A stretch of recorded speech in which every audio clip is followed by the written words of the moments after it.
Well, you saw part one of the 72 Chevelle build where we put all the ride tech equipment on. Now it's time for the Wilwood brakes.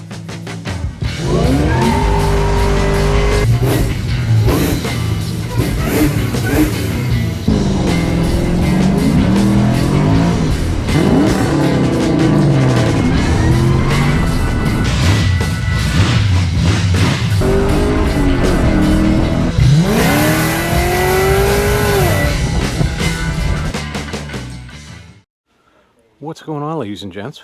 Let's put some brakes on this car.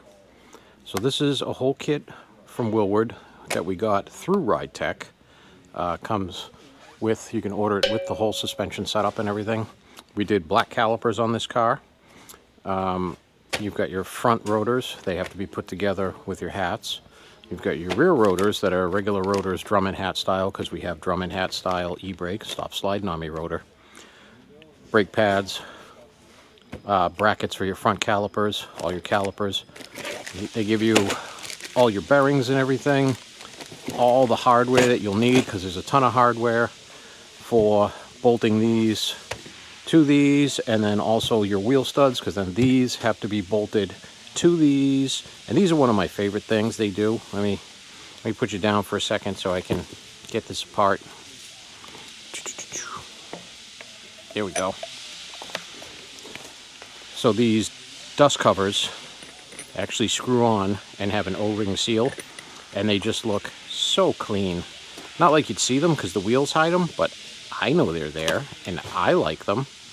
Then we have, this is hardware that came with the rear end through Ride Tech. Those are for my axle flange bolts and stuff, which I've got to look because we're either going to be using these, or I can't remember if Wilwood gives you some to mount these up to those. But we're going to get started on it. So I'm going to get everything unbagged and ready to go. All right, also forgot there was another box over here. Comes from Ride Tech, has your e-brake cables in it, all your unions and stuff to make your e-brake cables work with your factory stuff, and has all your stainless flex lines and stuff, and your fittings that will be going, not drop stuff, how about that? Your fittings that will be going into your frame, and your fittings that will be coming out of the calipers themselves. All right, so today I'm going to be concentrating on getting our rears, everything 100% bolted in, shimmed, because you do have to shim these calipers to make sure you have proper clearance and everything so they work as good as they can, which is awesome. 99% of the problems people have when they do brakes like this is they don't have a properly sized booster or master, especially if you're doing manual brakes. You need to have the right master and you need to have the right pedal ratio as well. But we're going to concentrate on this. So I'm going to go through the instructions, get everything out I need to bolt all my stuff up here, and I'll be back in a sec. All right, so first step in the rear, pull your axle out. If you got a 9-inch or a BOP rear end. Second step, you can see this one is right hand. This one is, where is it? Left hand. So they're marked which side they need to go. This is going to this is going to mount in this orientation with the caliper at the back. They have two different styles. They have what they call rear mount calipers, and the other ones which are staggered calipers, which means one's in the rear, one's in the front, usually rear on this side, front on that side. But because we did coilovers and everything, that's usually for clearance for suspension and whatnot. We just did rear mounts. So you will put said bracket on your axle. And then once your axle is put back into the car, the way these lock into place is they give you their own lock rings here, or their own mount plates. You will not use your normal stock ones, because these ones have an offset lip in them that is going to go down like that to make up for the thickness of this backing plate and hold your bearing and seal at the proper depth. All right, and there we are. Flange is on, that inner flange is in. Bolts are through, drop a Loctite on each bolt. My nuts and my washers are right there. And because not everybody is a consummate, awesome professional like you and I, just remember, it's like, how am I going to get to that to tighten it? That's why there's a hole here, so you can get right through to that bolt and tighten it. Alrighty, so this side is in, the other side is in. I'm going to slap my rotors on here and put 2 lug nuts on just to hold them on there, because next up we'll be putting the caliper on, and I've got to center it in and out with shims, and you want your rotor to be positively attached. One quick note, these rotors, just like eccentric rings for wheels and stuff, these rotors use them. So you'll put this on, then you'll put your rotor on. Also, all Wilwood brakes, whether it be this style we have to put together or this style that's already together, has rotation arrows, so you know which way they have to go. So this one, if I was to put on this side, is pointing the wrong way. So this is for the driver's side. So I will be putting that one on. Ooh, very important side note. You can see that's all on here, but your side note is these Wilwood and Ride Tech kits, when you do the Wilwood brakes, you can keep whatever your bolt pattern is, 5x5, 5x4.5, 5x5.5, whatever it may be, 5x4.75. But it changes you to 1/2 inch by 20 threaded studs, front and rear. So if you have the smaller 7/16 stuff factory, which 99.9% of these cars do, they ain't gonna fit. So make sure you're aware you need 1/2 20 lug nuts after you do this whole thing. Okay, we're gonna assemble our rear calipers, put the pads in and everything, really, not really assemble. There's not much to assemble here. These are a very simple design. The single cotter pin in the middle here.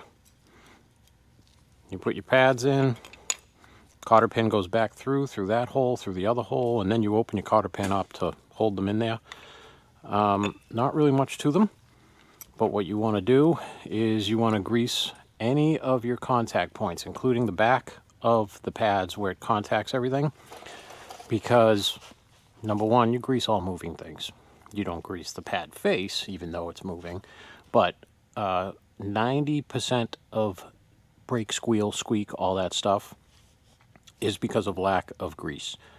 All a brake squeak is, a squeak, all it is a high frequency vibration. So if you have grease on these contact points, you usually have nice quiet brakes.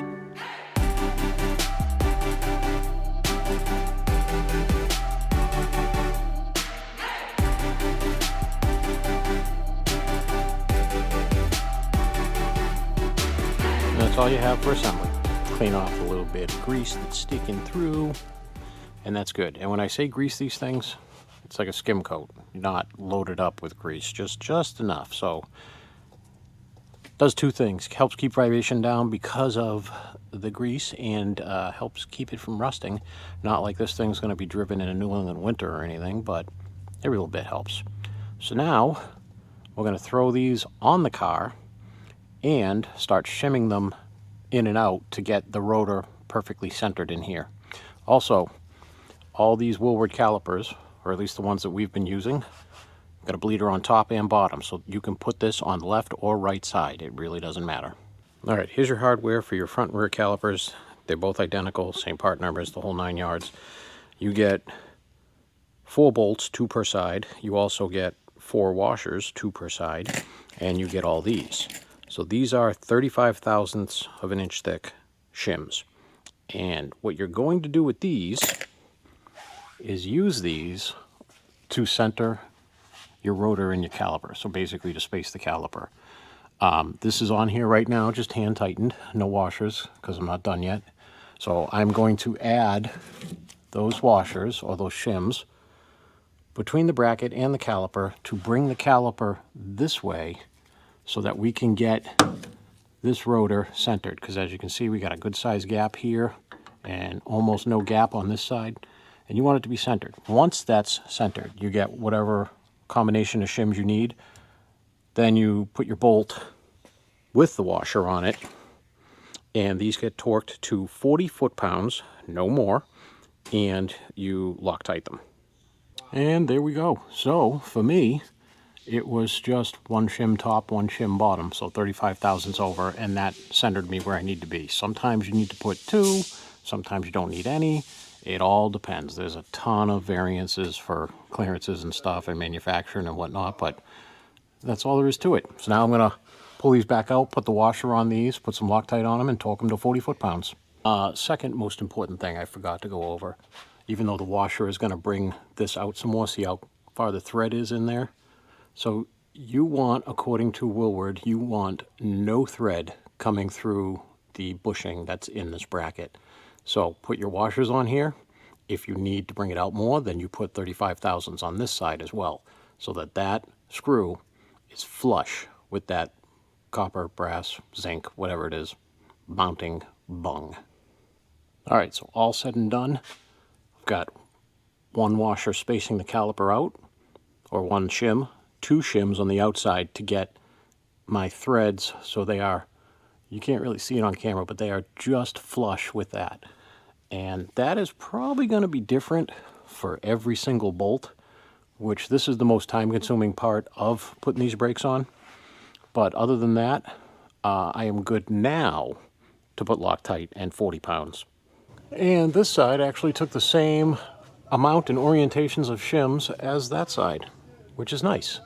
I started off with that, so I was like, let's transfer those over to here, and I did, and everything was perfect. So I was like, good, it's going to be like that, one and done.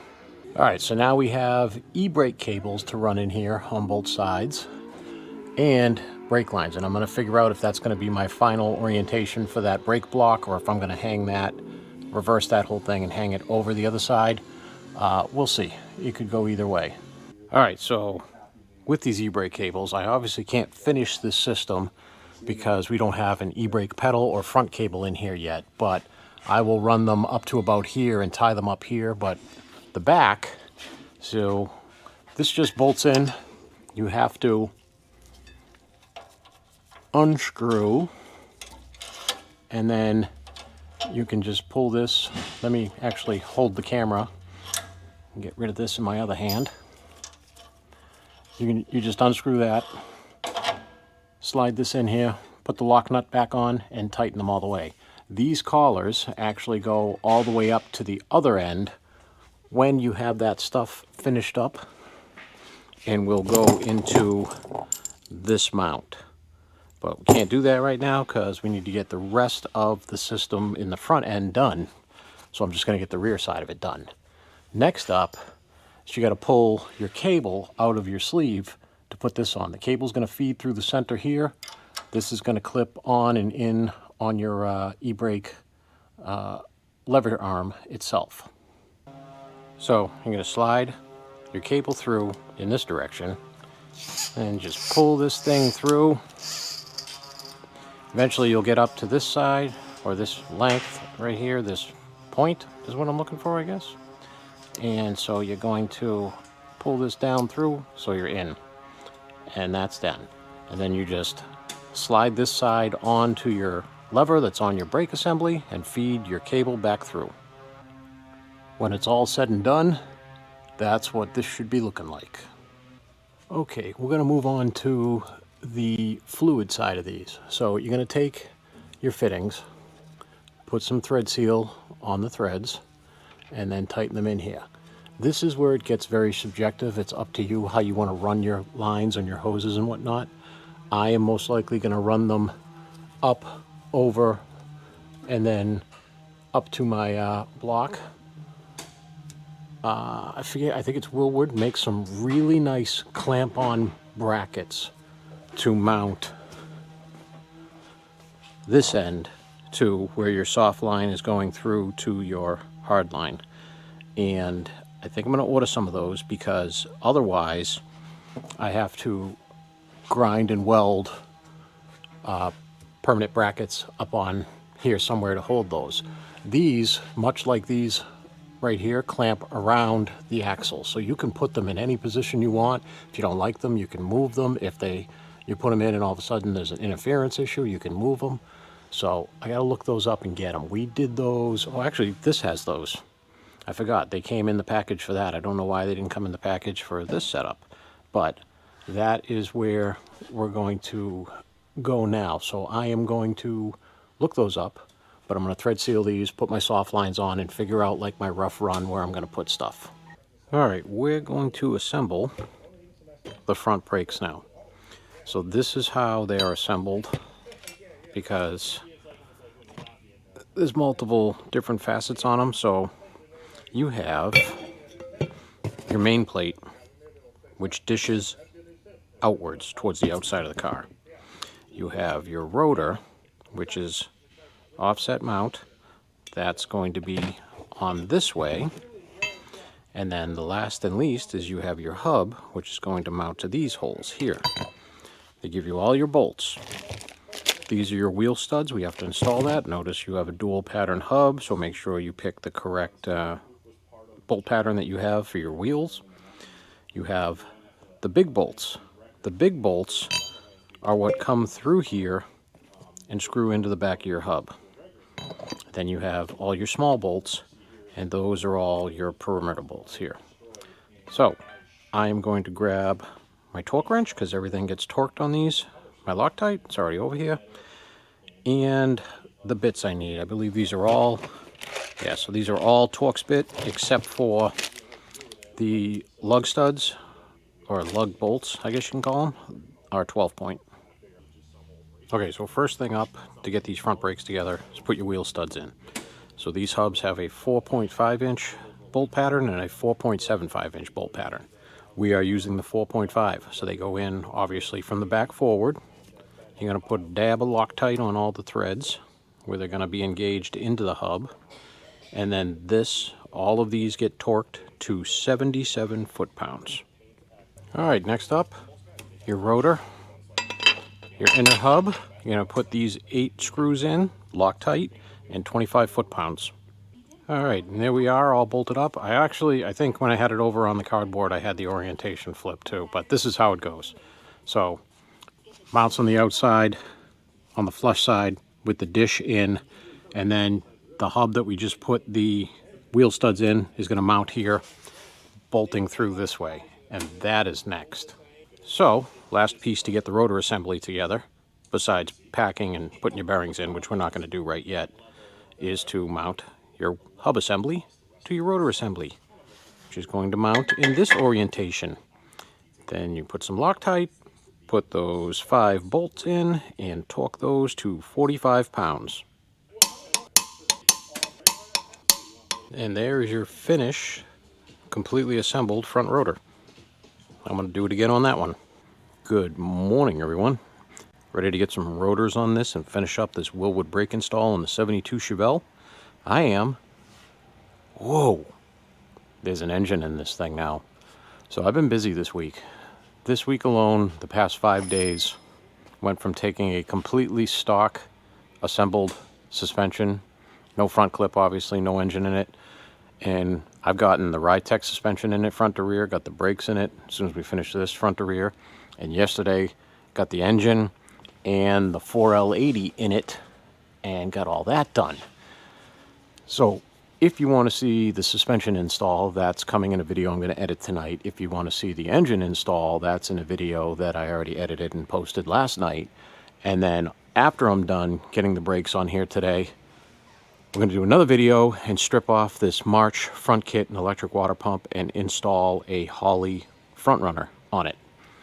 But we have rotors to put on, which means bearings, pack bearings, the whole 9 yards, set my preload, all that stuff.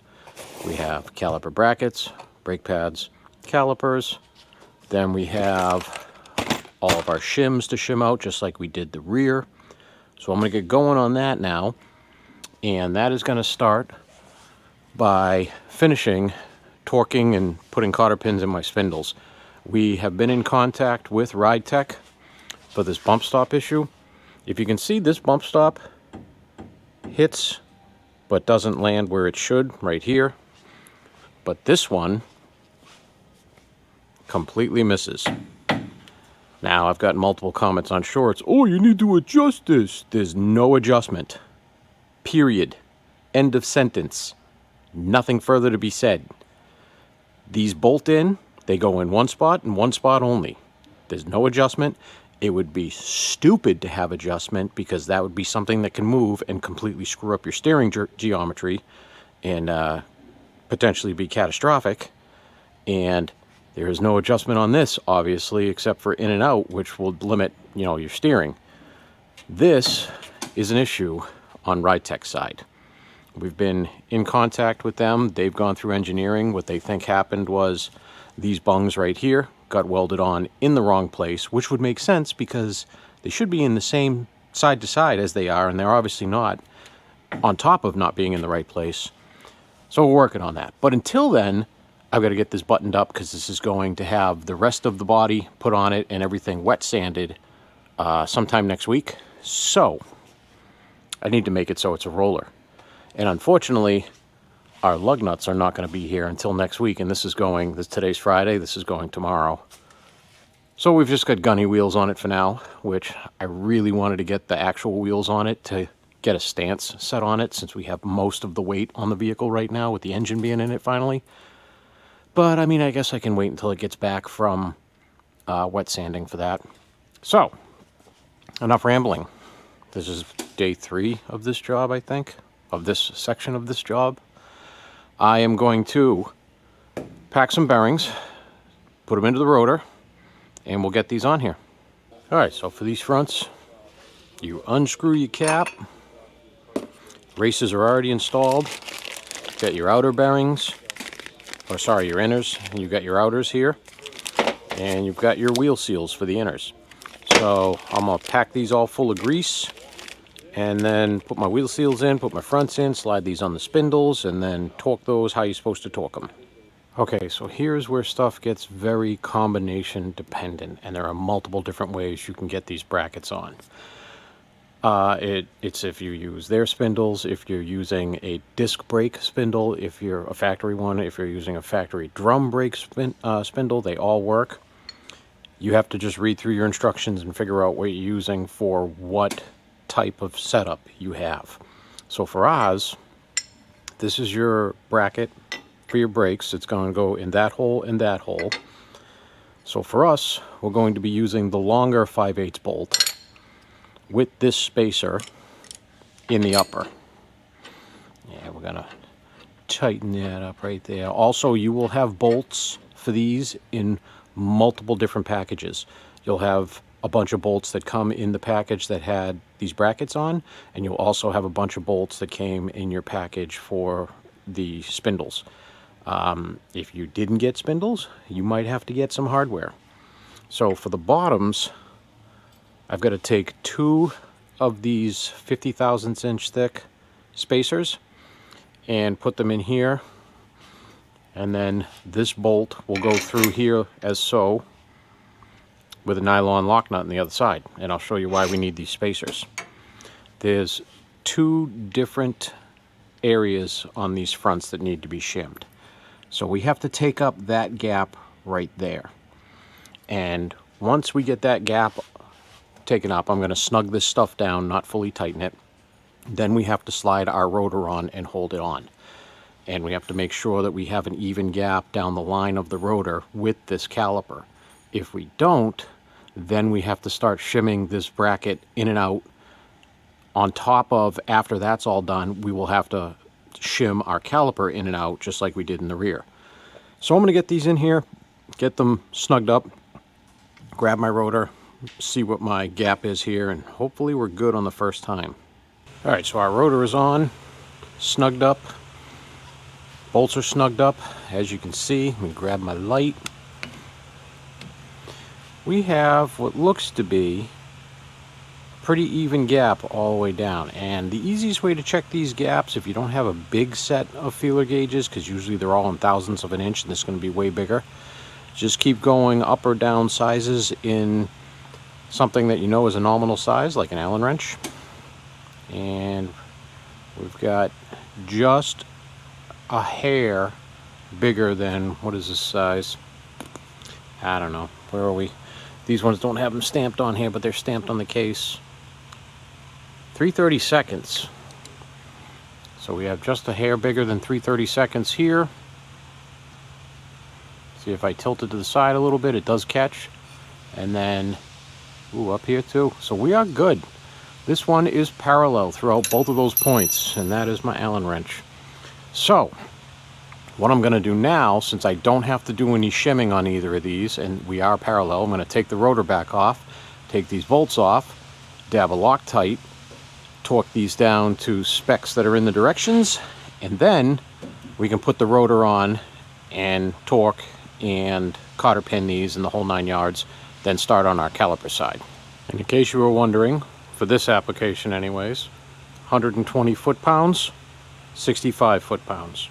Okay, last and almost least is you're going to tighten this down to your factory specs. There's a million different friggin' ways to do it. You can go snug and then back it off a little, whatever. Factory for a 1972 Chevelle is tighten this down to 12 foot-pounds while you're spinning this to seat everything in, and then you back it off to the nearest tooth that you can get your cotter pin in. So I've done it this way, I've done it the normal by feel way. It doesn't really matter. You can do it either way.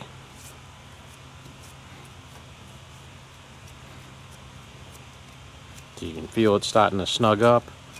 Any minute now this thing should click. There it is. And so I have to back it off to that next one right there.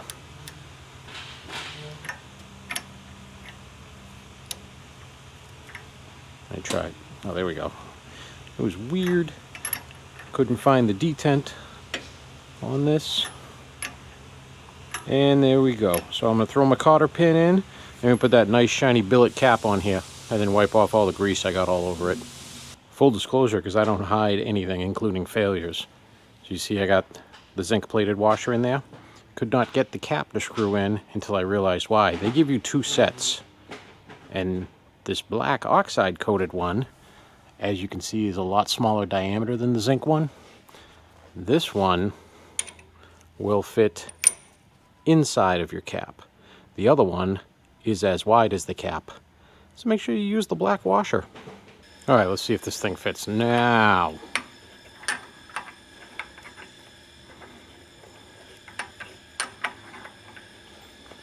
You know, if I can get the threads to line up. There we go. Oh, that's pretty. All right, now I'm going to wipe everything down. And then we're going to do the same thing on the other side. Then we'll get to putting the calipers on and shimming those. All right, as far as putting the pads into the front calipers, it's almost the same as the rears, except you have these 2 pins instead of having one cotter pin that comes through, and those pins sit through the hole on the top and the bottom of these pads. But to get these out, you're going to need some small needle nose. Take out the retaining clip that's in there. Let's see if we can get, yeah, you go. See that retaining clip? And then the pin will come out this way and just reinstall, you know, the opposite way. So I'm going to do all that, same as I did to the rear, lube all our contact points, and then get ready to put these on our brackets and shim them. Just be careful when you're pulling these little SOBs out, because they're springy. So if one of these goes flying, you're kind of shit out of luck, because they don't give you any extras. All right, so the passenger side's done. So for shims on this side, it actually took 2 between the caliper and the mounting pad, and 1 on the outside to get the proper depth on that mounting bolt so it didn't go too far and hit the rotor. And we are, I mean, almost dead center. That's probably close as I've ever got one. If I added another shim to bring it that way, it would be too far that way, so we're good right where we are. So I'm going to Loctite these 2 into place and torque them to the same spec we used on the rear, which I can't remember off the top of my head. I'll have to look it up real quick. I think it was 25 or 45, somewhere around there. And then do the other side. And then I think we're ready to hook up our tie rods into our spindles, put the gunny wheels on it, and see where my suspension is kind of sitting and what adjustments I got to make just so we can get it around in and out and get it over to get wet sanded. And the driver's side actually took the same amount of shims, but in a different configuration. Passenger side was 2 shims between the bracket and the caliper and 1 shim on the outside of the bolt for depth. This side was 1 shim between the caliper and the bracket and 2 on the outside for depth. So that just goes to show you get some variances from side to side, whatever they may be. That's what it is with this, and now we are pretty much dead center. And once I got both of the calipers done, we did our lines, hooked right into the factory lines. I've got to get myself some more of these clips because I ran out of them for the other side. Then we threw our gunny wheels on. So that's your Wilwood brake install, but I'll give you a bonus and we'll put this thing on the ground and see how it sits. I have a feeling it's going to be almost on the frame because These coilovers, I have them set to just barely being preloaded. So let's see what happens. All right, this would not shock me if the lift bottomed out on the ground and the car was still stuck on the lift.